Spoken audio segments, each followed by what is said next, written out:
Hello students and viewers. भारतीय इतिहास की सीरीज़ चल रही है। इसमें हम प्राचीन भारत से एक क्लास कर चुके हैं, जिसमें हमने प्राचीन भारत प्रापाषाण काल उसको 3 भागों में बांट करके पढ़ा।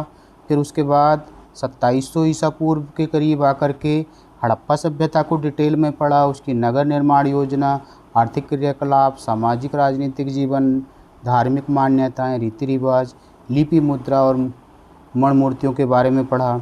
उसके बाद 1500 ईसा पूर्व से 1000 ईसा पूर्व तक ऋग्वैदिक काल पढ़ा और 1000 ईसा पूर्व से 600 ईसा पूर्व तक उत्तर वैदिक काल, जिसमें बाद के 3 वेद हैं, वो पढ़ा। उनकी राजनीतिक, सामाजिक, आर्थिक और धार्मिक सभी क्रियाकलापों को डिटेल में किया। 6ठी शताब्दी ईसा पूर्व में ही तो 2 आंदोलन हुए, भक्ति आंदोलन, जिसमें जैन धर्म, बौद्ध धर्म, क्या इनकी विचारधारा थी, कौन ईश्वरवादी थे, कौन ईश्वरवादी नहीं थे, कौन आत्मा में विश्वास रखते थे, कौन पुनर्जन्म में विश्वास रखते थे, इसके बारे में डिटेल से पढ़ा। और डिटेल से पढ़ने के बाद फिर हम आज शुरू करेंगे दूसरा पार्ट। तो जैसे कि हम सभी जानते हैं कि ऋग्वैदिक काल में जन की संकल्पना आई। जन का मतलब होता था कबीला, और जन में जो मेन बात थी, उसका मुखिया ही उसका जन का एक तरह से शासक कह लो या मुखिया होता था। जन मिलकर के आपस में जनपद में बदले, और जनपद में बदलने के बाद वो बदल गए महाजनपदों में। इस तरह से पूरा उत्तर भारत लगभग 16 महाजनपदों में बट गया। उस समय तक लोहे का प्रचार बहुत तेज़ी से हो रहा था। लोहे के फलक से हथियार, अस्त्र शस्त्र बनने लगे थे। कृषि में भी हल्का जो फलक था वो लोहे से बनने लगा था। तो इस तरह से अब आज शुरू कर रहे हैं हम आज महाजनपद काल, 6ठी शताब्दी ईसा पूर्व में। पूर्वी उत्तर प्रदेश तथा पश्चिमी बिहार में लोहे के व्यापक प्रयोग ने बड़े बड़े प्रादेशिक राज्यों के निर्माण को प्रोत्साहित किया। लोहे के हथियारों के इस्तेमाल ने योद्धा वर्ग की भूमिका को महत्वपूर्ण बना दिया। बौद्ध ग्रंथ अंगुत्तर निकाय से 16 महाजनपदों का प्रमाण मिला है। जैन ग्रंथ के भगवती सूत्र से भी महाजनपदों की चर्चा हुई है। 15 महाजनपद उत्तर भारत में स्थित थे तथा एक महाजनपद अस्मक नदी के दक्षिण में था। इस काल में चंपा, राजगृह, श्रावस्ती, साकेत, काशी तथा कौशाम्बी 6 महानगर थे। इस काल में द्वितीय नगरीकरण देखने को मिलता है। पहला नगरीकरण हम हड़प्पा सभ्यता में पढ़ते हैं, जो कि कांसे से जुड़ा हुआ था। वहीं दूसरा नगरीकरण हम लोहे धातु से जुड़ा हुआ देखते हैं। इसमें हम सबसे पहले देख लेंगे कि जो 16 महाजनपद थे, वो 16 महाजनपद कौन कौन से थे, उनकी राजधानी क्या थी। तो 16 महाजनपद में सबसे पहले अंग की राजधानी चंपा, मगध, गिरिवज्र, मल्ल, कुशीनगर, काशी, वाराणसी, कौशल, श्रावस्ती, पांचाल, अहिछत्र, कुरु, इंद्रप्रस्थ, बज्जी, मिथिला, मत्स्य, विराटनगर, वत्स, कौशाम्बी, शूरसेन, मथुरा, चेदी, सुक्तिमती, अश्मक, कोटली, अवंती, उज्जैन, गांधार, तक्षशिला, काम्बोज, हाटक। तो इस तरह से ये 16 महाजनपद और इनकी राजधानी हो गई। इन जनपदों में इस काल में जो मौद्रिक व्यवस्था अब प्रचलन में आ चुकी थी, चांदी के सिक्के आहत सिक्कों के रूप में प्रचलित होने लगे थे। इन महाजनपदों में मगध, कौशल, वत्स तथा अवंती, ये 4 जो महानगर थे, महाजनपद थे, ये महाशक्ति के रूप में उभरे और इनके बीच में संघर्ष चलता रहा लंबे टाइम तक। और फाइनली लास्ट में जो मगध था, मगध इसमें सबसे शक्तिशाली बनकर उभरा। यह काल इन जनपदों के आपसी टकराव का युग था, जिसमें अंततः मगध राज्य शक्तिशाली होकर उभरा। अब इसमें मगध साम्राज्य के बारे में देख लेंगे। मगध साम्राज्य जो था, इसमें जो सबसे पहला वंश था वो था हर्यक वंश। हर्यक वंश को पितृहंता वंश भी कहते हैं। प्रथम शासक था वो था बिंबिसार। जो बिंबिसार था वो 544 ईसा पूर्व से 492 ईसा पूर्व तक रहा। बिंबिसार ने अंग पर अधिकार कर उसका शासन अपने पुत्र अजातशत्रु को सौंप दिया। बिंबिसार ने वैवाहिक संबंध द्वारा भी साम्राज्य को मजबूत किया। उसने कौशल राज की पुत्री तथा परसेन चित्त की बहन से विवाह कर दहेज में काशी प्राप्त किया था। ये एक एक लाइन जितना भी मैं बोल रहा हूँ सारे के सारे क्वेश्चन हैं। उसने दूसरा विवाह वैशाली की लिच्छवी राजकुमारी चेलना से किया, जिसने अजातशत्रु को जन्म दिया। और तीसरा विवाह मद्र कुल के प्रधान की पुत्री से किया। मगध की असली शत्रुता थी अवंती से, जिसके राजा चंड प्रदोत महासेन थे।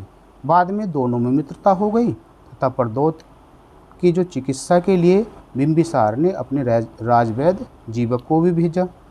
मगध की पहली राजधानी राजगीर थी, जिसे गिरिवज्र कहा जाता था। अपने पिता की हत्या कर अजातशत्रु मगध की गद्दी पर बैठा। इसे पुणिक कहा गया। अजातशत्रु ने लंबे संघर्ष के बाद काशी तथा बज्जी को अपने साम्राज्य में मिला लिया। बत्सर अजातशत्रु का मंत्री था। अजातशत्रु के पुत्र उदयन ने, अब ये क्रम चल गया। अजातशत्रु ने अपने पिता बिंबिसार को मारा, हत्या की उसकी, और अजातशत्रु के पुत्र उदयन ने अपने पिता की हत्या कर साम्राज्य पर आधिपत्य स्थापित किया। उदयन ने पाटलिपुत्र की स्थापना की तथा उसे अपनी राजधानी बनाया। इस वंश का अंतिम शासक नागदशक था, जिसे उसके अमात्य शिशुनाग ने मारकर शिशुनाग वंश की स्थापना की। तो इस तरह से शिशुनाग वंश की स्थापना होती है 412 ईसा पूर्व से 344 ईसा पूर्व तक। शिशुनाग ने अवंती तथा वत्स राज्य पर अधिकार कर लिया। शिशुनाग ने वैशाली को अपनी राजधानी बनाया। इस वंश का अंतिम शासक नंदीवर्धन था, जिसे महानंदिन भी कहा जाता था। शिशुनागों के बाद मगध पर शक्तिशाली नंद वंश का शासन प्रारंभ हुआ, जिसका संस्थापक महापद्म नंद था। तो नंद वंश का शासक शुरू हो जाता है फिर 344 ईसा पूर्व से 322 ईसा पूर्व तक। विशाल साम्राज्य स्थापित करने के कारण इसने एक राट और एक छत्र की उपाधि की। एक राट और एक छत्र की उपाधि धारण की। उसने कलिंग तथा कौशल को बलपूर्वक हथिया लिया। धनानंद इस वंश का अंतिम शासक था, जिसे यूनानी विवरण में अग्रमीज, ये भी क्वेश्चन बना है, कहा गया है। धनानंद सिकंदर का समकालीन था। कहा जाता है कि नंदों की सेना से भयभीत होकर सिकंदर ने भारत पर आक्रमण नहीं किया। आगे चंद्रगुप्त मौर्य ने चाणक्य की सहायता से धनानंद की हत्या कर दी तथा इस प्रकार मगध पर मौर्य वंश का शासन स्थापित हुआ। तो मौर्य वंश का शासन जब स्थापित हुआ, उसी बीच में विदेशी आक्रमण शुरू हो गए थे, जिसमें सबसे महत्वपूर्ण आक्रमण था सिकंदर का, जो कि 326 ईसा पूर्व में हुआ था और लगभग वो भारत में 19 महीने रहा। तो विदेशी आक्रमणों के बारे में थोड़ा देख लेंगे। जिस समय मगध के राजा अपना साम्राज्य बढ़ा रहे थे, उसी समय ईरान के लखमनी शासक भी अपना साम्राज्य बढ़ा रहे थे। भारत पर प्रथम विदेशी आक्रमण इन्हीं लखमनियों ने किया था। ईरानियों का पहला सफल आक्रमण डेरियस प्रथम द्वारा किया गया, जब उसने पश्चिमोत्तर सीमा पर व्याप्त राजनीतिक फूट का फायदा उठाते हुए सिंध पर कब्जा कर लिया। सिकंदर के आक्रमण तक पश्चिमोत्तर भारत के हिस्से पर ईरानी आधिपत्य बना रहा। भारत ईरान का संपर्क करीब 200 वर्षों तक बना रहा, जिससे न केवल व्यापारिक बल्कि सांस्कृतिक संबंध भी दोनों के बीच कायम हुए। सिंधु के लिए हिंदू का आरंभ ईरानियों ने ही किया था तथा उन्हीं की लेखन पद्धति आगे चलकर खरोष्टी नाम से प्रचलित हुई। इसी बीच किसका आक्रमण हो जाता है? सिकंदर का। सिकंदर के आक्रमण के बारे में तो थोड़ा देख लेंगे। ईसा पूर्व 6वीं शताब्दी में विश्व पर अपना आधिपत्य जमाने के लिए यूनानियों और ईरानियों के बीच संघर्ष हुआ। दोनों आपस में लड़ रहे थे तथा बाहर भी विस्तार कर रहे थे। अंततः सिकंदर ने ईरानी साम्राज्य को नष्ट कर दिया। हेरोडोटस और अन्य यूनानी लेखकों के विवरण में, जिसमें भारत को अपार संपत्ति वाला बताया गया था, लिखित साक्ष्यों के अनुसार जो भारत की संपत्ति ने आकर्षित किया सिकंदर को। भारत का पश्चिमोत्तर हिस्सा अनेक राजतंत्रों तथा कबायली गणराज्यों में बटा हुआ था। जैसे हम पीछे पढ़ चुके हैं कि 16 महाजनपद आपस में टकरा रहे थे अपनी अपनी शक्ति को बढ़ाने के लिए। फलतः सिकंदर ने इसी फूट का फ़ायदा उठाया। ईरान को जीतने के बाद सिकंदर काबुल की ओर बढ़ा, जहां से खैबर दर्रा पार करते हुए 326 ईसा पूर्व में भारत आया। सबसे पहले उसने तक्षशिला को जीता, जिसके शासक आम्भी ने न केवल सिकंदर के सामने आत्मसमर्पित किया बल्कि उसका सहयोग करने का भी वादा कर दिया। आगे सिकंदर की लड़ाई पोरस से हुई। झेलम नदी के तट पर लड़े गए युद्ध को बितस्ता का युद्ध भी कहते हैं। बाद में क्या हुआ, जबकि सिकंदर ने पोरस को पराजित किया था, किंतु उसकी बहादुरी से प्रभावित होकर सिकंदर ने उसका राज्य उसे वापस लौटा दिया। इससे आगे कई कारणों से सिकंदर की सेना नहीं बढ़ पाई। इसमें एक सबसे महत्वपूर्ण कारण था मगध पर शक्तिशाली नंदों का शासन होना। सिकंदर के आक्रमण ने प्राचीन यूरोप और प्राचीन भारत को निकट आने का अवसर प्रदान किया। सिकंदर के अभियान से 4 भिन्न भिन्न स्थल मार्गों और जल मार्गों के द्वार खुले, जिससे व्यापार की सुविधाएं भी बढ़ी। छत्रप प्रणाली और मुद्रा निर्माण की कला पर यूनानियों का प्रभाव था और उसी से प्रभावित होकर हमारे भारत में भी ये दोनों प्रणाली शुरू होने लगी थी। सिकंदर ने सिंध में सिकंदरिया तथा झेलम के तट पर बुकेफाल नगर स्थापित किया। गांधार शैली के विकास में भी यूनानियों का योगदान है। सबसे बढ़कर सिकंदर के आक्रमण ने पश्चिमोत्तर भारत के छोटे छोटे राज्यों को जीतकर मौर्य साम्राज्य के विस्तार का मार्ग प्रशस्त किया। सिकंदर के साथ अरिस्टोबुलस जैसे लेखक भी आए, जिन्होंने भारत के विषय में अपने विचारों को लिपिबद्ध किया और इस काल के इतिहास निर्माण में जो कि बहुत उपयोगी है। 323 ईसा पूर्व में बेबीलोन में सिकंदर की मृत्यु हो गई। इसके पूर्व उसने विचित्र भारतीय प्रदेशों को अपने सेनापति फिलिप को सौंप दिया। तो इस तरह से जो भारत पर सिकंदर का आक्रमण था, उससे कई प्रभाव अच्छे भी रहे, क्योंकि कई मार्ग खुल गए थे, और कई प्रभाव उसके बहुत बेकार भी रहे, जो कि हमारी बिखरी हुई शक्ति को उसने परखा, फूट का लाभ उठाया और यहाँ से बहुत ज़्यादा दौलत लूट करके ले गया। अब जैसा कि अभी हमने देखा कि इस लड़ाई से, सिकंदर के आक्रमण से सबसे ज़्यादा फ़ायदा किसको हुआ? मौर्यों को। तो अब समझते हैं मौर्य साम्राज्य के बारे में। 322 ईसा पूर्व से 184 ईसा पूर्व के बीच मौर्य साम्राज्य स्थापित रहा। मौर्य वंश के अध्ययन के लिए अध्ययन स्रोत प्रचुर मात्रा में उपलब्ध हैं, क्योंकि उस समय जो आक्रमणकारी आ रहे थे उनके साथ लेखक भी आ रहे थे जो इतिहास लेखन का कार्य कर रहे थे। तो इसमें सबसे महत्वपूर्ण है मौर्य साम्राज्य के बारे में कौटिल्य रचित अर्थशास्त्र। हालांकि अर्थशास्त्र में न तो पाटलिपुत्र की चर्चा है और ना ही किसी मौर्य शासक की। मौर्य साम्राज्य के बारे में महत्वपूर्ण जानकारियाँ मैग्थनीज के इंडिका से भी प्राप्त होती है। मैग्थनीज के अनुसार भारतीय समाज 7 जातियों में बटा हुआ था। भारत में दास प्रथा नहीं थी तथा भारतीयों को लेखन कला का ज्ञान नहीं था। ये तीनों ही वर्णन भारतीय परिस्थितियों से मेल नहीं खाते। मैग्थनीज यूनानी शासक सेल्यूकस का दूत था।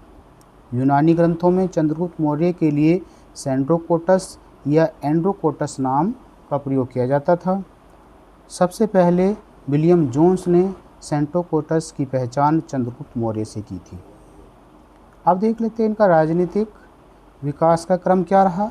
चंद्रगुप्त मौर्य ने चाणक्य की सहायता से धनानंद की हत्या कर मौर्य साम्राज्य की नींव रखी। चंद्रगुप्त के शत्रुओं के विरुद्ध चाणक्य की कूटनीतिक चालों का वर्णन 9वीं सदी में रचित मुद्राक्षस से मिलता है, जिसके लेखक विशाखदत्त हैं। 305 ईसा पूर्व में चंद्रगुप्त ने यूनानी शासक सेल्यूकस निकेटर को परास्त कर उसे हेरात, कांधार और काबुल का क्षेत्र उससे क्या कर लिया था, प्राप्त कर लिया था। कालांतर में जो ब्रिटिश साम्राज्य भी वहाँ तक नहीं पहुँच सका था जहाँ तक चंद्रगुप्त मौर्य ने अपना साम्राज्य विस्तार कर लिया था। मौर्य काल में काल के दौरान राज की सहायता दी जाती थी। मैग्थनीज ने कहा था कि भारत में अकाल नहीं पड़ते। एक तरफ तो मैग्थनीज ये कहता है कि अकाल नहीं पड़ते थे, दूसरी तरफ ये हो रहा था कि अकाल के दौरान सहायता दी जाती थी। तो कंट्राडिक्शन है, विरोधाभास है। वहीं जो जैन ग्रंथ हैं उनके अनुसार चंद्रगुप्त मौर्य ने जैन परंपरा के अनुसार श्रवणबेलगोला में अपने शरीर का त्याग किया था। चंद्रगुप्त मौर्य के पश्चात उनका पुत्र बिंदुसार गद्दी पर बैठा। यूनानी शासकों ने इसे अमित्रोचेटस, अमित्रघात कहा। इसके दरबार में जो यूनानी राजदूत था डाइमेकस आया था, जो सीरिया के शासक एंटियोकस का दूत था। बिंदुसार के समय तक्षशिला में विद्रोह हुए, जिसे दबाने के लिए पहली बार अशोक को भेजा गया। तो अशोक के बारे में देख लेते हैं थोड़ा। अशोक के बारे में विस्तृत जानकारी अन्य स्रोतों के अलावा उनके अभिलेखों, क्योंकि उन्होंने बहुत सारे अभिलेख, शिलालेख, लघुलेख उनके समय के हैं, तो स्रोत जो है उनके जानकारी का उनके अभिलेखों से मिलता है, जिसे 1837 में सर्वप्रथम जेम्स प्रिंसिप ने पढ़ा था। अशोक के अधिकतर अभिलेख ब्राह्मी लिपि में हैं, किंतु इसके अतिरिक्त खरोष्टी, यूनानी तथा आरामेइक लिपियों में भी अशोक के अभिलेख प्राप्त होते हैं। अभिलेखों में अशोक का नाम देवनाम प्रियदर्शी मिलता है, किंतु मास्की, गुर्जरा अभिलेखों में अशोक का उल्लेख मिलता है। मेन तो इसमें गुर्जरा और मास्की है, उसमें क्या है, अशोक का अभिलेख मिलता है। बाकी में किसका मिल रहा है, प्रियदर्शी का। राज्याभिषेक से पूर्व अशोक उज्जैन का राज्यपाल था। उसने राज्याभिषेक के 8वें वर्ष अर्थात 261 ईसा पूर्व में कलिंग पर आक्रमण किया। जो अभिलेख है खारवेल का, उससे कलिंग युद्ध का विवरण प्राप्त होता है। इसमें जो इसके अशोककालीन प्रमुख अभिलेख हैं उनमें शिलालेख हैं, स्तंभलेख हैं, गुहालेख हैं, और उन सब में कुल मिलाकर के जो 14 बृहद शिलालेख हैं और स्तंभलेख हैं 7।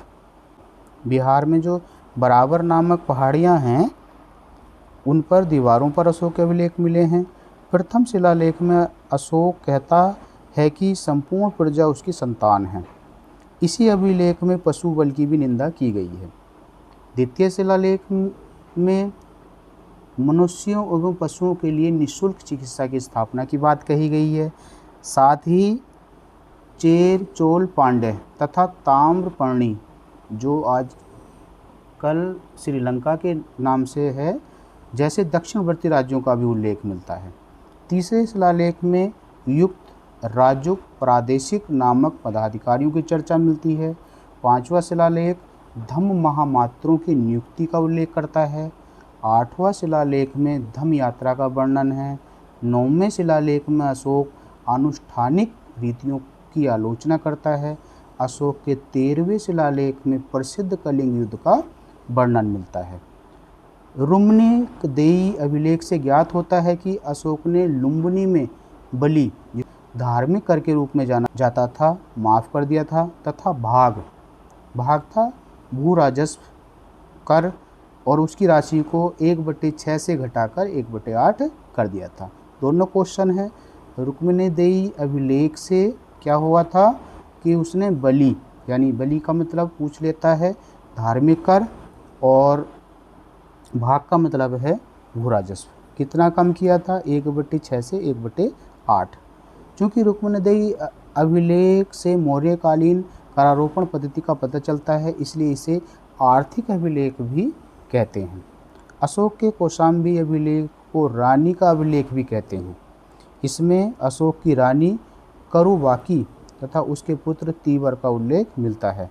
अशोक के सभी अभिलेख प्राकृत और ब्राह्मी लिपि में हैं, किंतु शाहबाजगढ़ी और मानसेरा की लिपि खरोष्टी है। तक्षशिला तथा लगमान से अरामेइक लिपि में तथा कंदहार के पास सरेकुना से यूनानी और आर्मेइक लिपियों में लिखा द्विभाषीय अभिलेख भी मिला है। बराबर की पहाड़ियों में अशोक ने आजीवक संप्रदाय के लिए 4 गुफाओं का निर्माण कराया। निगालीसार अभिलेख से पता चलता है कि अशोक ने कनक मुनि के स्तूप का आकार दुगना करवाया था। अशोक ने अपने जीवन के 10वें वर्ष में बोध गया, 14वें वर्ष में निगलीवा तथा 20वें वर्ष में लुम्बिनी की यात्रा की। राजस्थान के भाबरू शिलालेख से अशोक के धम्म का उल्लेख मिलता है। यह अशोक का सबसे लंबा स्तंभ लेख है। अशोक के उत्तराधिकारियों में दशरथ ने भी देवनामपीय की उपाधि धारण की तथा नाग अर्जुनी पहाड़ी में आजीवक संप्रदाय के लिए गुफा बनवाई। अशोक के बाद मौर्य साम्राज्य कमज़ोर होता गया तथा 185 ईसा पूर्व में मौर्य सेनापति पुष्यमित्र शुंग ने अंतिम मौर्य शासक भद्रदत्त की हत्या कर शुंग वंश की स्थापना की। तो इस तरह से जो मौर्य वंश था उसका अंतिम शासक भद्रदत्त था, जिसकी हत्या पुष्यमित्र शुंग ने की, और इस तरह से उन्हें शुंग वंश की स्थापना कर दी। अब देख लेंगे कि मौर्य साम्राज्य का जो मौर्यकालीन प्रशासन था वो क्या था। प्राचीन इतिहास में मौर्य प्रशासन का स्वरूप जो है सबसे वृहद था। मौर्य शासकों ने दैवीय पद का दावा नहीं किया। मौर्य प्रशासन में केंद्रीकरण का तत्व अधिक मजबूत था। मौर्य प्रशासन के शिरस्थ जो अधिकारी थे वो तीर्थ कहलाते थे। ऐसे अधिकारियों की संख्या 18 थी। अधिकतर अधिकारियों को नगद वेतन दिया जाता था। जैसे प्रमुख जो अध्यक्ष थे, जैसे वित्त मंत्री को समाहत कहा जाता था, राजकीय कोषागार को सन्निधाता कहते थे, उद्योग मंत्री को कर्मांतिक कहते थे, और फौजदारी को प्रदेष्टा। तो इस तरह से मौर्यों ने वसूली करने और ठीक से जमा रखने से अधिक महत्व कर निर्धारणों को दिया था। इसी तरह से और जो विभाग थे, जैसे कृषि विभाग, सीता अध्यक्ष, और खानों का अध्यक्ष होता था आर्काध्य। चंद्रगुप्त मौर्य ने प्रशासन की सुविधा के लिए साम्राज्य को 4 प्रांतों में बांट दिया था, जिसे चक्र कहा जाता था। मौर्य काल में दीवानी न्यायालय, फौजदारी न्यायालय, कंटक शोधन मौजूद थे। मृत्युदंड भी प्रचलित था। गुप्तचर विभाग जो उसका मुखिया होता था, उसमें गूढ़ पुरुष को लिया जाता था। आर्थिक व्यवस्था क्या थी इनकी? आर्थिक स्थिति क्या थी? जिन 27 अध्यक्षों का उल्लेख अर्थशास्त्र में किया गया है, उनका कार्य रूप राज्य की आर्थिक गतिविधियों को नियमित करना था। राज्य कृषकों की भलाई के लिए सिंचाई और जल वितरण की व्यवस्था करता था। चंद्रगुप्त के समय सौराष्ट्र प्रांत के राज्यपाल पुष्यगुप्त वैश्य ने सुदर्शन झील का निर्माण करवाया, और सिंचाई के लिए अलग से 1/5 से 1/3 भाग कर के रूप में वसूला जाता था। मौर्य काल में सोने के सिक्के को स्वर्ण या निष्क, चांदी के सिक्के को पर्ण तथा तांबे के सिक्के को मासक कहते थे। इस समय भारत का व्यापार रोम, सीरिया, फारस, मिस्र जैसे देशों के साथ होता था, और व्यापारिक जहाज़ों का निर्माण भी इस काल का प्रमुख उद्योग धंधा था। मौर्य प्रशासन में महिलाओं को भी शामिल किया जाता था। चतुर स्त्रियां गुप्तचर होती थीं। आग को राष्ट्रीय संकट माना जाता था, क्योंकि राजधानी में लकड़ी के निर्मित भवन थे, इसलिए वहाँ पर अग्नि को क्या माना जाता था, आग को क्या माना जाता था, राष्ट्रीय संकट। फिर आता है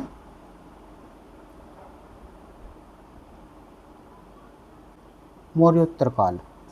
मौर्योत्तर काल 185 ईसा पूर्व से लगभग 200 ईस्वी तक रहा, और इसमें शुरुआत करते हम शुंग वंश से और उसके बाद पढ़ेंगे आंध्र सातवाहन वंश। मौर्यों के बाद पुष्यमित्र शुंग ने शुंग वंश की स्थापना की। उसने बृहदत्त की हत्या की थी। पुष्यमित्र शुंग ने 2 बार अश्वमेध यज्ञ कराया था। उज्जैन प्रदेश संभवतः ये शुंग रहे थे और इनके पूर्वज मौर्यों के अधीन थे। शुंग वंश के पहले शासक पुष्यमित्र के समय पहला यवन आक्रमण हुआ, जिससे इसके पौत्र वसुमित्र ने विफल कर दिया। शुंग काल में विदिशा राजनीति व संस्कृति का महत्वपूर्ण केंद्र बन गया था।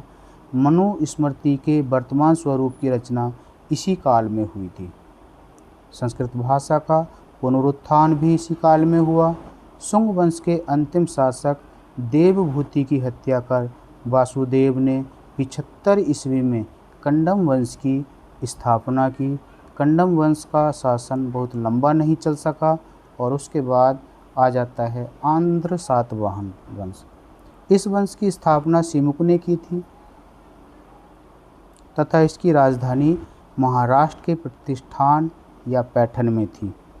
सातवाहनों की जो राजकीय भाषा थी प्राकृत थी।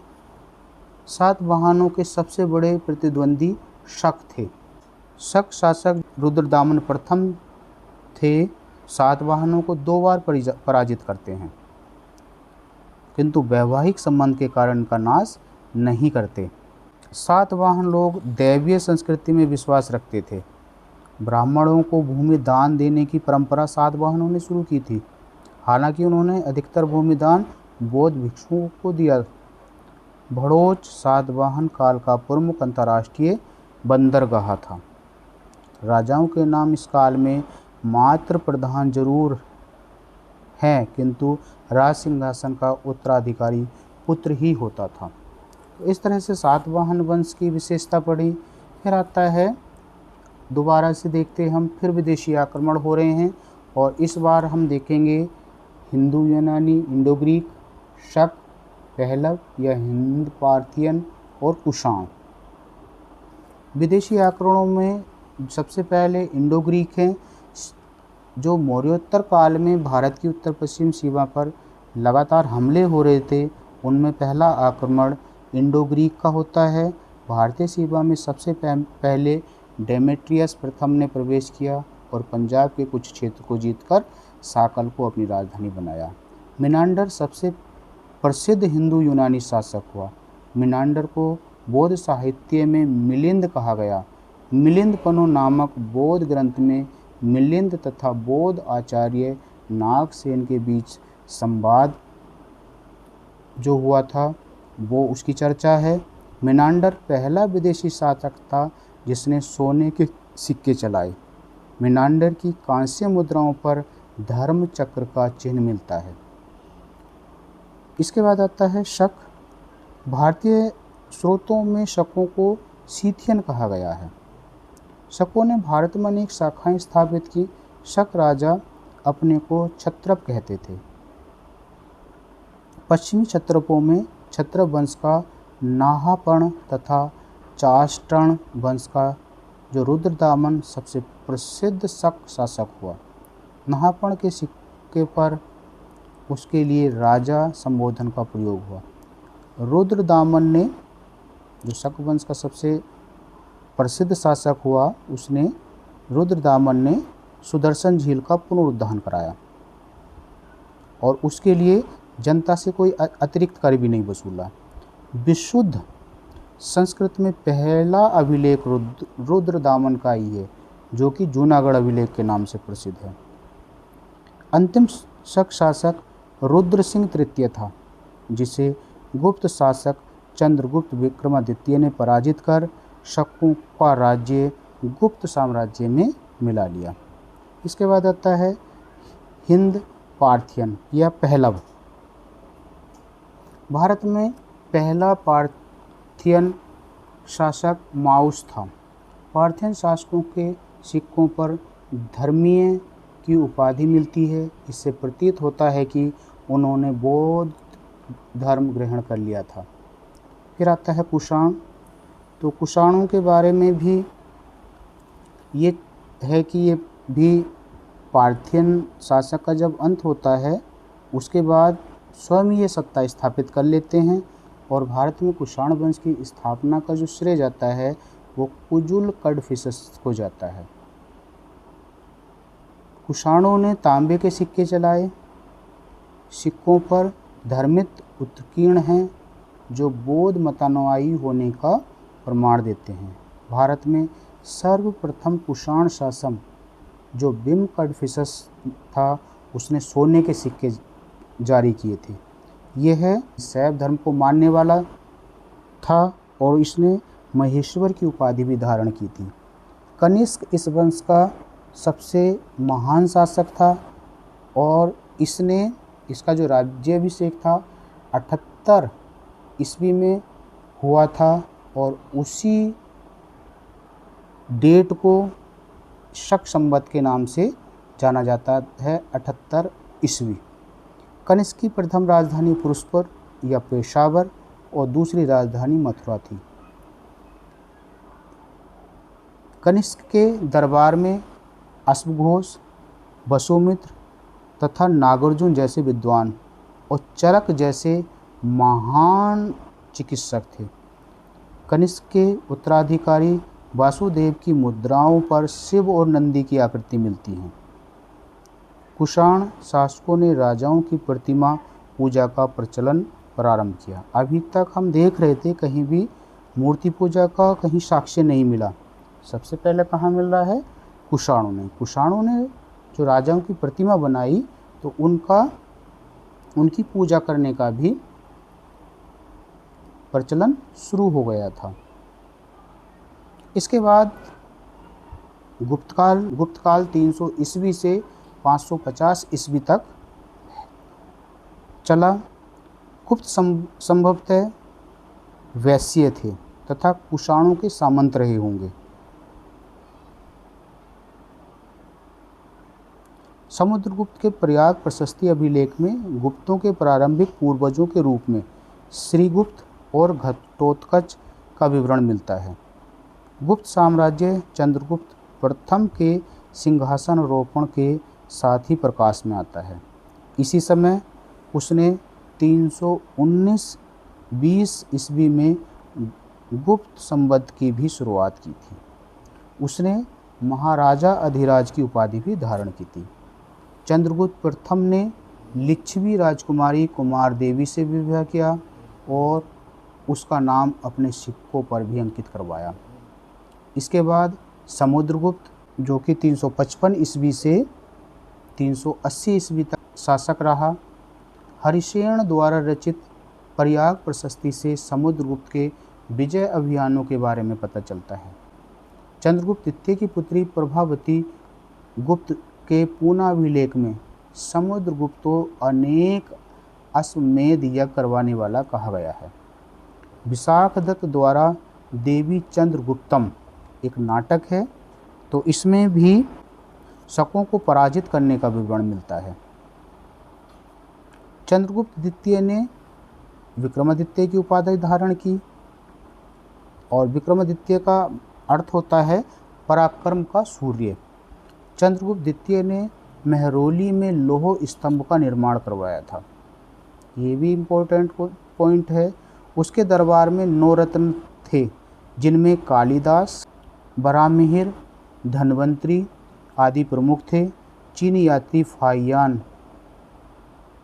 चंद्रगुप्त द्वितीय के समय में ही 399 ईस्वी में भारत आया और उसने भारत का जो विस्तार से विवरण लिखा उसको उसने जो टाइटल दिया था वो था फो क्यो की। फाहियान ने जो विवरण दिया था उससे पता चलता है कि कपिलवस्तु, कुशीनगर और श्रावस्ती जैसे नगर अब उजड़ चुके थे। फाहियान ने किसी गुप्त शासक का उल्लेख नहीं किया। चंद्रगुप्त द्वितीय के पश्चात उसका पुत्र कुमारगुप्त 415 ईस्वी से 54 ईस्वी तक महेंद्र द्वितीय की उपाधि के साथ गद्दी पर रहा। गुप्त वंश के बाद दो शासकों ने अश्वमेध यज्ञ किया। पहला शासक समुद्रगुप्त तथा दूसरा शासक था कुमारगुप्त। कुमारगुप्त ने नालंदा महाविहार की स्थापना की। यह इसकी धार्मिक सहिष्णुता को प्रदर्शित करता है क्योंकि वह वैष्णव धर्म को मानने वाला था। कुमारगुप्त का उत्तराधिकारी स्कंदगुप्त हुआ, जिसने कुमार द्वितीय की उपाधि धारण की। स्कंदगुप्त के समय हूणों का आक्रमण प्रारंभ हो गया था। जूनागढ़ अभिलेख से यह भी ज्ञात होता है कि स्कंदगुप्त के गवर्नर पर्णदत्त एवं उसके पुत्र चक्रपालित ने मौर्यों द्वारा निर्मित सुदर्शन झील की मरम्मत कराई थी। तो ये हमने पढ़ा गुप्तों के बारे में। अब हूणों का आक्रमण हो गया। हूण क्या है, उसके बाद देखेंगे गुप्तकालीन प्रशासन क्या था, इनकी जो प्रशासन की व्यवस्था थी किस हिसाब से बटी हुई थी, समाज क्या था, अर्थव्यवस्था, धार्मिक व्यवस्था। तो हूण राज्य फारस से खोतान तक फैला हुआ था, जिसकी मुख्य राजधानी अफगानिस्तान में थी। तोरमाड़ और मिहिरकुल प्रसिद्ध हूण शासक हुए हैं। गुप्त शासकों ने अन्य राजाओं के सहयोग से मिहिरकुल को कश्मीर तक खदेड़ दिया, जहां 542 ईस्वी में उसकी मृत्यु हो गई। गुप्तकालीन प्रशासन। गुप्तकालीन प्रशासन जो है केंद्रीय प्रशासन, प्रांतीय प्रशासन, जिला प्रशासन और स्थानीय प्रशासन, इस तरह से बटा हुआ था। केंद्रीय प्रशासन में कुछ महत्वपूर्ण अधिकारी थे, जैसे दंडनायक, इसको न्यायाधीश कहते थे, महाबलाधिकृत, सेनानायक, संधि विग्राहक, विदेश मंत्री, कुमारमात्य, सर्वोच्च प्रशासनिक अधिकारी। इस तरह से विभाग बटे हुए थे किसमें, केंद्रीय प्रशासन में। इस काल में जो अधिकारी थे उनके पद क्या हो गए थे, वंशानुगत हो गए थे तथा एक ही व्यक्ति को एक से अधिक पद भी दिए जाने लगे थे। प्रांतीय प्रशासन में जो साम्राज्य का विभाजन प्रांतों में किया गया था, तो उससे जो प्रांत था, प्रांत को देश या भुक्ति कहा जाता था। भुक्ति पर उपरिक्त महाराज नामक अधिकारी की नियुक्ति की जाती थी। फिर आता है जिला प्रशासन। प्रांतों को अनेक जिलों का नाम दिया था विषय में बांट दिया जाता था और उसका प्रधान विषयपति कहलाता था। जिला स्तर पर एक जिला परिषद होती थी जिसे विषय अधिकरण कहा जाता था। इसी तरह प्रत्येक नगर में एक नगर परिषद होती थी जिसमें क्षेत्रीय व्यावसायिक समूह की प्रधानता थी। इस परिषद में शामिल थे नगर श्रेष्ठी यानी नगर श्रेणी का प्रधान, सार्थवाह व्यापारियों का प्रधान, प्रथम कुलिक शिल्पियों का प्रधान, प्रथम कास्त लिपिकों का प्रधान। नगर और ग्राम में रहने वाले विभिन्न जातियों और व्यवसायों के संघों को पूग कहते थे। जो व्यावसायिक संघ थे उनको नाम दे दिया गया था पूग। इस प्रकार श्रेणी जहां विभिन्न स्थानों के व्यापारी और व्यवसायियों के हितों का प्रतिनिधित्व करती थी, वहीं पूग स्थानीय हितों की संस्था थी। फिर देखते हैं स्थानीय प्रशासन में कि जो सबसे निचली इकाई थी वो गांव थी। गुप्त प्रशासन का एक महत्वपूर्ण अभिलक्षण है कि जो स्थानीय प्रशासन था उसको भी शक्ति प्रदान की गई थी और शासन की सबसे छोटी इकाई जो स्थानीय प्रशासन की थी वो थी ग्राम। फिर देखते हैं गुप्तकालीन समाज की स्थिति क्या थी। गुप्त चूँकि गैर क्षत्रिय थे, इसलिए अपने सामाजिक दर्जे को ऊपर उठाने के लिए उन्हें ब्राह्मणों से वैधता प्राप्त करने की जरूरत थी। अतः उन्होंने ब्राह्मणों को बड़ी संख्या में भूमि दी। गुप्त काल तक आकर वर्ण अनेक जातियों और जातियां उपजातियों में बट चुकी थी। विदेशी लोगों के आगमन, भूमि दान से कायस्थ व महत्तर जैसी नवीन जातियों की आवश्यकता तथा जनजातीय लोगों का कृषि कार्य से जोड़ना सामाजिक परिवर्तन के कारण हुए। कास्ट का विवरण सर्वप्रथम याज्ञवल्क्य स्मृति में मिलता है। इस काल में वैश्यों की सामाजिक दशा में गिरावट आई, किंतु शूद्रों की स्थिति में थोड़ा सुधार हुआ। विधवाओं को कुछ स्थितियों में पुनर्विवाह की अनुमति थी, किंतु बाल विवाह, देवदासी प्रथा तथा सती प्रथा प्रचलित थी और पर्दा प्रथा भी प्रचलित थी। कालिदास के मेघदूत में देवदासी प्रथा तथा कालिदास के ही अभिज्ञान शाकुंतलम में अवगुंठन शब्द का प्रयोग पर्दा प्रथा के लिए हुआ है। सती प्रथा का जो पहला साक्ष्य है 510 ईस्वी के एरण अभिलेख से प्राप्त हुआ है। इस काल में अछूतों की दशा में गिरावट आई। कात्यायन ने अछूत के लिए अस्पर्श शब्द का प्रयोग किया। फिर देखते हैं गुप्तकालीन अर्थव्यवस्था कैसी थी। गुप्तकालीन आर्थिक जीवन में एक और जहां मुद्रा अर्थव्यवस्था और वाणिज्य व्यापार में ह्रास देखा गया, वहीं कृषि अर्थव्यवस्था में प्रसार हुआ। गुप्त शासकों ने सर्वाधिक स्वर्ण मुद्राएं जारी की। स्वर्ण मुद्राओं को कहा जाता था दिनार। गुप्त काल में तांबे के सिक्कों का अपेक्षाकृत कम मिलना यह बताता है कि जो जन सामान्य द्वारा मुद्रा के प्रयोग में कमी होने लगी थी। इस काल में मंदिरों और ब्राह्मणों को जो भूमि दान में दी गई उसे अग्रहार कहा जाता था। जूनागढ़ अभिलेख में बेगार प्रथा का संकेत है। कामसूत्र में भी इसकी पुष्टि होती है। इसे समकालीन अभिलेखों में विष्टि कहा गया है। राज्य सिंचाई का प्रबंधन करता था। स्कंदगुप्त ने सुदर्शन झील की मरम्मत करवाई थी, ये इसका प्रमाण है। फिर देखते हैं गुप्तकालीन धार्मिक व्यवस्था कैसी थी। इस काल तक आकर यज्ञ का स्थान उपासना ले लिया था और उपासना का केंद्र मूर्ति बन गई थी। तो स्वाभाविक रूप से जो अवतारवाद था उस पर और भक्तिवाद पर बल दिया जाने लगा था। पहली बार देवताओं की मूर्तियों को मंदिर में स्थापित कर इनकी उपासना गुप्त काल में ही आरंभ हुई। ब्राह्मण पंथ पर भक्ति के परिणाम स्वरूप भागवत या वैष्णव संप्रदाय का उद्भव भी इसी समय हुआ। इसी काल में विष्णु के साथ ब्रह्मा और महेश के रूप में त्रिदेव की परिकल्पना विकसित हुई। प्राचीन काल में विभिन्न प्रकार के मतांतर और दृष्टिकोण प्रचलित थे। गुप्त काल में चलकर ये षड दर्शन के रूप में स्थापित हुए, जिनमें जो षड दर्शन थे, 6 दर्शन थे, वो कौन कौन से थे? सांख्य, जिसके प्रवर्तक कपिल थे, कपिल मुनि। न्याय, गौतम। योग के प्रवर्तक पतंजलि।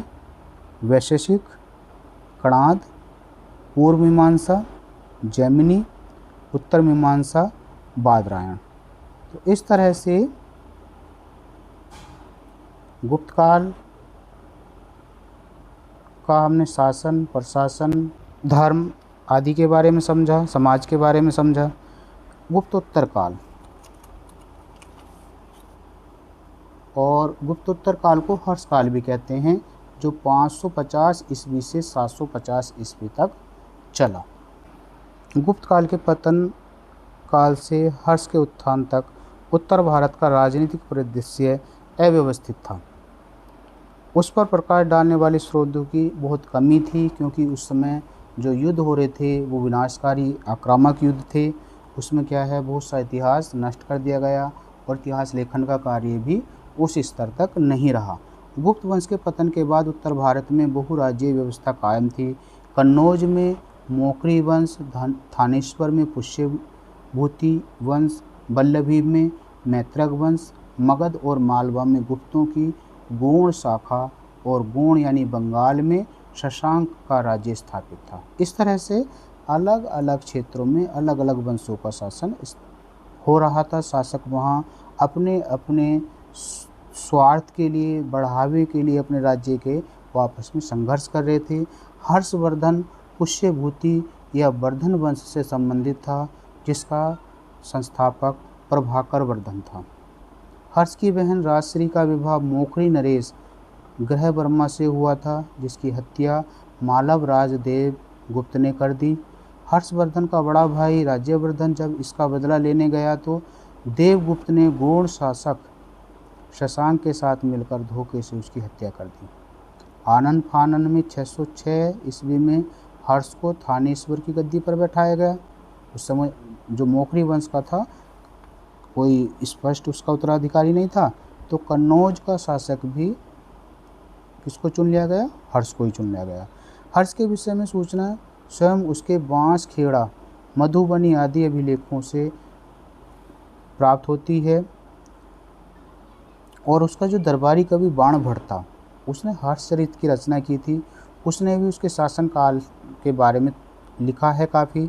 और चीनी यात्री जो ह्वेन-सांग था, उसने भी हर्ष काल का वर्णन किया है। उसका जो टाइटल दिया है वो था सी.यू.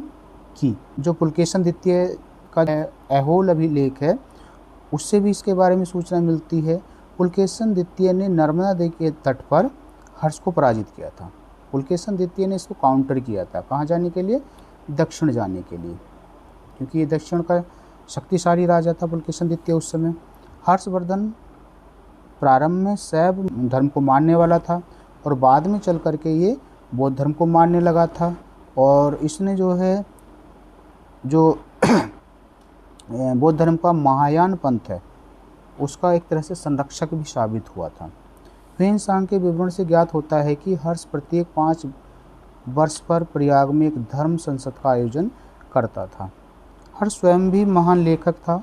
उसने नागनंद, प्रियदर्शिका तथा रत्नावली नामक 3 नाटक लिखे। हालांकि इसकी प्रामाणिकता में संदेह है। जो कन्नौज था, उसके लिए क्या हुआ, जो अलग अलग शक्तियाँ थी वो लड़ रही थी। जैसे कि 8वीं शताब्दी में 3 बड़ी शक्तियाँ, गुर्जर, प्रतिहार, पाल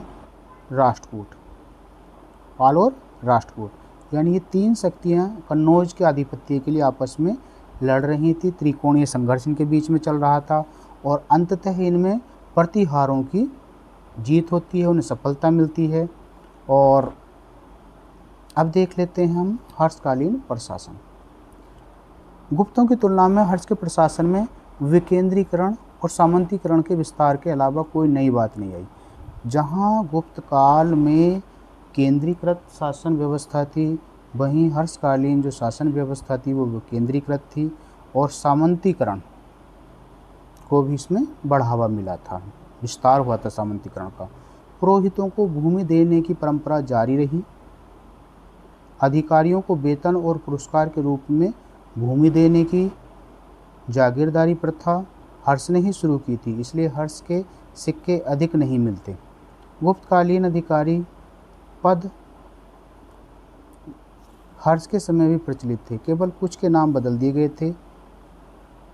हर्ष के समय विधि व्यवस्था अच्छी नहीं थी।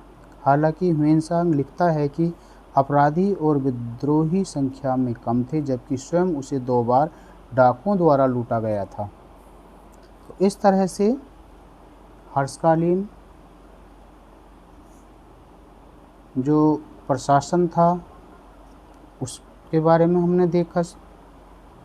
अब दक्षिण भारत का इतिहास, राजनीतिक परिदृश्य क्या था? अभी तक के विवरणों से ऐसा लगता है कि 500 ईस्वी तक भारतीय इतिहास का केंद्र बिंदु उत्तर भारत रहा था, परंतु 500 ईस्वी से 750 ईस्वी के बीच महत्वपूर्ण जो गतिविधियां होंगी वो दक्षिण भारत में होंगी। इसलिए अब दक्षिण भारत के इतिहास के बारे में हम चर्चा करेंगे। इस काल में वातापी आदि बादामी के चालुक्य, कांची के पल्लव और इनका आपसी संघर्ष चर्चा का केंद्र बिंदु बना रहा। लेकिन इसके अलावा कई छोटे छोटे राज्यों के बारे में जानना आवश्यक है। सबसे पहले पढ़ते हैं हम वाकाटक वंश। उत्तरी महाराष्ट्र और विदर्भ, जिसको बरार भी कहते हैं, में सातवाहनों के स्थान पर, जो सातवाहन वहाँ रहते थे उनके स्थान पर वाकाटकों का उदय हुआ। ब्राह्मणों को दिए गए भूमि दान संबंधी ताम्र पत्रों से इनके बारे में जानकारी मिलती है। वे ब्राह्मण धर्म के महान पक्षधर थे और अनेक वैदिक यज्ञों को संपन्न कराने का श्रेय उन्हें जाता है। गुप्त वंश के महान शासक चंद्रगुप्त द्वितीय ने अपनी पुत्री प्रभावती का विवाह वाकाटक राजवंश से कराया और इन्हीं की सहायता से शकों के विरुद्ध सफलता अर्जित की। फिर आता है बातामी या बादामी के चालुक्य। वाकाटकों के बाद चालुक्यों का प्रभाव बढ़ा। चालुक्यों ने 6ठी सदी के आरंभ में पश्चिमी दक्षिण में अपना राज्य स्थापित किया। चालुक्यों की राजधानी बातापी, जो आधुनिक बादामी, वर्तमान में कर्नाटक के बीजापुर जिले में है। चालुक्य वंश का सबसे प्रतापी राजा पुलकेशन द्वितीय था, जिसने किसको काउंटर किया था? हर्षवर्धन को। वह कीर्तिवर्मन प्रथम का पुत्र था। पुलकेशन द्वितीय की उपलब्धियों की जानकारी उसके ऐहोल अभिलेख से प्राप्त होती है। पुलकेशन द्वितीय ने नर्मदा नदी के तट पर हर्षवर्धन को पराजित किया था। चालुक्यों का दक्षिण में पल्लवों के साथ युद्ध हुआ। हालांकि चालुक्य राजा शीघ्र ही राष्ट्रकूटों द्वारा विस्थापित कर दिए गए। फिर देखते हैं बेंगी के चालुक्य। पुलकेशन द्वितीय ने 610 ईस्वी के आसपास कृष्णा और गोदावरी का जो दोआब था पल्लवों से छीन लिया और यह दोआब बेंगी कहलाया। बेंगी में चालुक्य वंश की एक शाखा स्थापित की गई, जो बेंगी का पूर्वी चालुक्य राजवंश कहलाने लगे। फिर आता है इक्ष्वाकु वंश।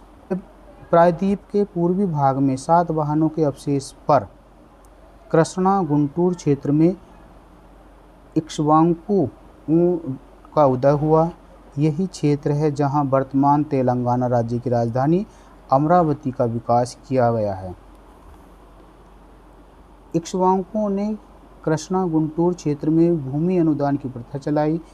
इन क्षेत्रों से अनेक ताम्रपत्र सनदें पाई गईं। इक्ष्वाकुओं को अपदस्थ कर उनकी जगह पल्लव आए। पल्लव वंश। पल्लवों का अधिकार दक्षिणी आंध्र और उत्तरी तमिलनाडु दोनों पर था। पल्लवों की राजधानी कांची, जो आधुनिक में कांचीपुरम के नाम से जानी जाती है, संस्कृति का जो केंद्र है, महत्वपूर्ण केंद्र था उस समय। पल्लवों ने बहुत सारे कर मुक्त कर ब्राह्मणों को दान दिए। पल्लवों ने अपने प्रारंभिक अभिलेख प्राकृत और फिर उन्हें संस्कृत भाषा में लिखा। फिर आता है पल्लवकालीन प्रमुख शासक। तो इसमें नरसिंह वर्मन द्वितीय महत्वपूर्ण हैं। कांची के कैलाशनाथ मंदिर तथा महाबलीपुरम के तटीय मंदिर जिससे शोर टेम्पल का निर्माण कराने का जो है नंदी वर्मन को श्रेय जाता है। संस्कृत के प्रख्यात विद्वान दंडिन इसी राज्य में रहते थे। आगे चल कर के पल्लवों ने के जो अवशेष थे उन पर किसका उदय हुआ? चोलों का उदय हुआ। फिर देख लेते हैं पल्लवकालीन प्रशासन। साम्राज्य का विभाजन प्रांतों में होता था, जिन्हें राष्ट्र कहा जाता था। इस पर राष्ट्रिक नामक अधिकारी की नियुक्ति होती थी। प्रांतों का विभाजन विषयों में होता था। विषय का विभाजन गांव समूह में होता था, जिसे कोट्टम कहा जाता था। और प्रशासन की सबसे छोटी इकाई थी गांव, जिसका प्रधान ग्राम भोजक कहलाता था। सुदूर दक्षिण में उर तथा सभा नामक संस्था कार्य करती थी। सामान्य गांव तथा देवदान गांव में उर, जबकि ब्रह्मदे तथा अग्रहार गांव में सभा नामक संस्था कार्यरत थी, जो अपनी समितियों के माध्यम से अपने कार्यों का संचालन करती थी। सामान्य गांव जहां किसान लोग रहते थे।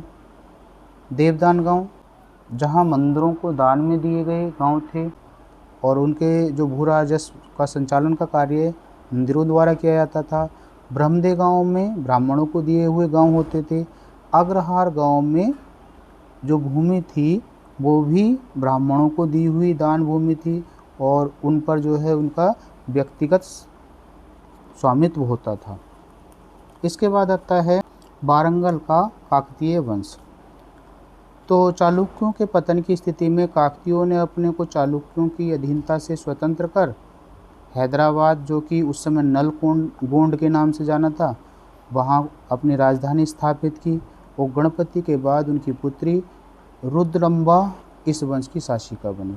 आगे चलकर मोहम्मद तुगलक के समय इस राज्य को दिल्ली सल्तनत में मिला लिया गया था। तो ये हुआ इसका संक्षेप में इतिहास। और अब देखते हैं हम संगम युग। बहुत ही महत्वपूर्ण टॉपिक है संगम युग। संगम युग का राजनीतिक इतिहास।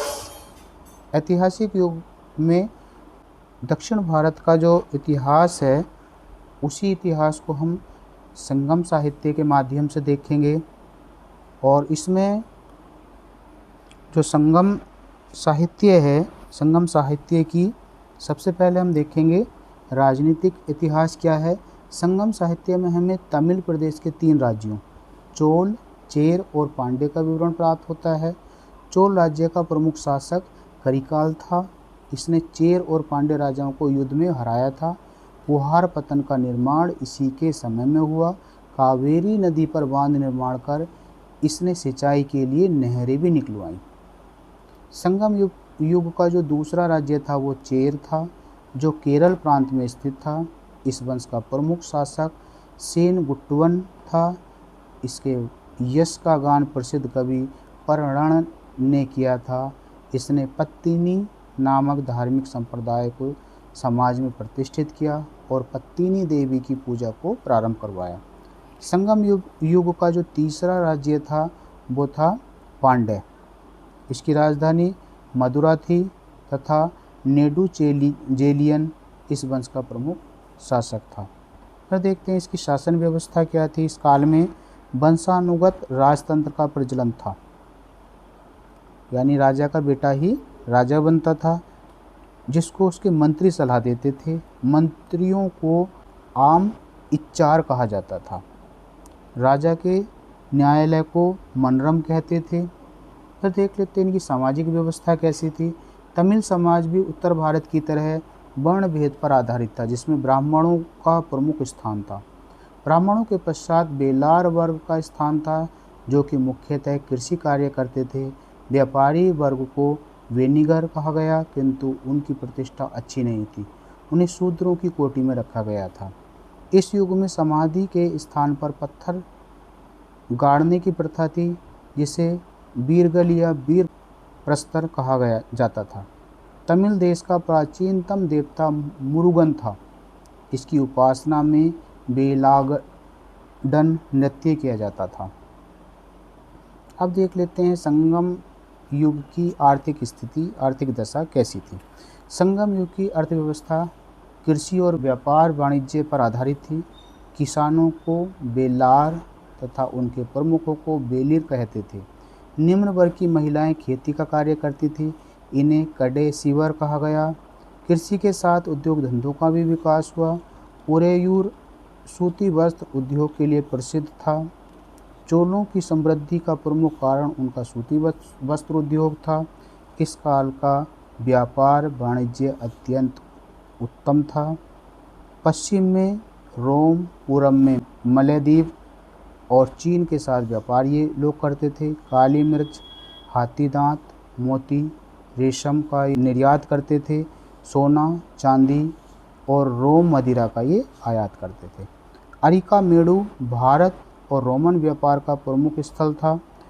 यहाँ से विशाल रोमन बस्ती का पता चलता है।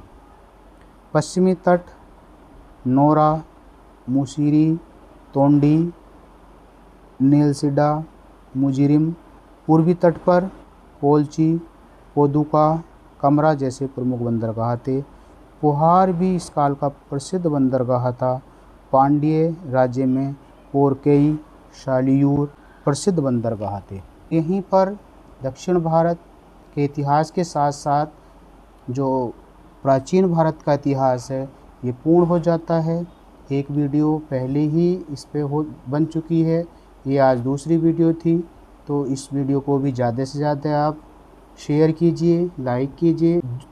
जो अब तक अलग अलग परीक्षाओं में आए हुए क्वेश्चन हैं लगभग 100 क्वेश्चन का संग्रह बहुत जल्द आपको नेक्स्ट वीडियो में मिलेगा, जो कि प्राचीन भारत के प्रश्नों से संबंधित है।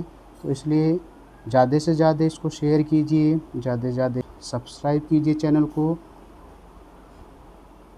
Thank you for watching.